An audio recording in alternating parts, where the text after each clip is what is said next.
Doctor صاحب بعض اوقات یہ حکیم والا علاج جو ہے نا یہ قبول کرنے میں مسئلہ کرتے ہیں. یا حکیم صاحب کے پاس تو بولتا ڈاکٹر کو چھوڑو, ڈاکٹر کے پاس جاتا تو حکیم کو چھوڑو.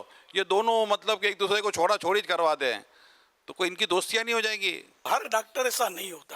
ڈاکٹر دم درود بھی کرواتے ہیں, ڈاکٹر یہ حکیمی نسخے بھی لیتے ہیں, حکیم صاحب ڈاکٹری نسخے بھی استعمال کر رہے ہوتے ہیں. اور جیلیسی ہونی بھی نہیں چاہیے. یہ حکیم سارے غلط, تو نعوذ باللہ یہ نہیں ہو سکتا. یعنی کہ حکیم پہلے جو ہوتے تھے نا, میں آپ کو صحیح بتاتا ہوں, جو علماء ہوتے تھے نا وہ حکیم بھی ہوتے تھے. اب وہ دور نہیں ہے. علم دین اور یہ خدمتیں جو کرتے تھے فی سبیل اللہ کرتے تھے, حکمت کے ذریعے بچوں کا پیٹ پالتے تھے. آپ کو جیسے بہار شریعت حنفی کتاب, جو حنفی میں اردو مسائل پر ایسی کتاب کسی نے بھی نہیں لکھی. بہار شریعت مشہور کتاب ہے, مطلب فقہ حنفی پر ہزاروں مسئلے اس میں لکھے ہوئے ہیں. یہ خود حکیم تھے. ان کے یہ تو حکمت کی طرف جا بھی رہے تھے. اعلیٰ حضرت رحمۃ اللہ نے جب ان میں صلاحیتیں دیکھی تو فرمایا کہ تم یہ کام کرو. تو اس پر یہ انہوں نے تدریس اور پڑھانا شروع کیا, اور ماشاءاللہ انہوں نے بہت بڑا نام کیا. صدر الشریعہ مولانا امجد علی صاحب رحمۃ اللہ علیہ حکیم بھی تھے.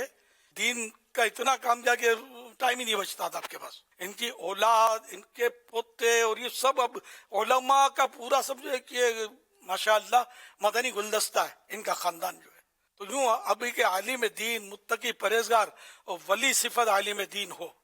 اب صدر الشریعہ مولانا امجد علی صاحب رحمۃ اللہ علیہ اگر ولی نہیں ہے پھر ولی کون ہوگا یار؟ اس سے اتنے بڑے عالم اور متقی پرہیزگار, ان کی سیرت پڑھے تو آدمی اشش کر اٹھے. یہ حضرات حکیم تھے. تو یہ حکیم, ہر حکیم برا نہیں ہوتا, اس طرح ہر ڈاکٹر بھی برا نہیں ہوتا. ڈاکٹروں میں ایک سے ایک آپ کو ملیں گے, سمجھدار, خوف خدا والے, غریبوں کی ہمدردیاں کرنے والے, فری علاج کر رہے ہوں گے. باقاعدہ بعض ڈاکٹر تو مل کر آپس میں فنڈ قائم کرتے ہیں کہ یار اپنے اس سے غریبوں کا علاج کریں گے. دیکھے میں نے کرتے ہیں اس طرح. تو اس لیے نہ ہر ڈاکٹر برا نہ ہر حکیم برا, اور دونوں ایک دوسرے کی مخالفت جو یہ کھینچمتانی کرتے ہیں نا, وہ ایسا نہ کریں. مہربانی کر کے, شفا رب دیتا ہے, آپ نہیں دیتے. صلو علی الحبیب صلی اللہ علیہ محمد.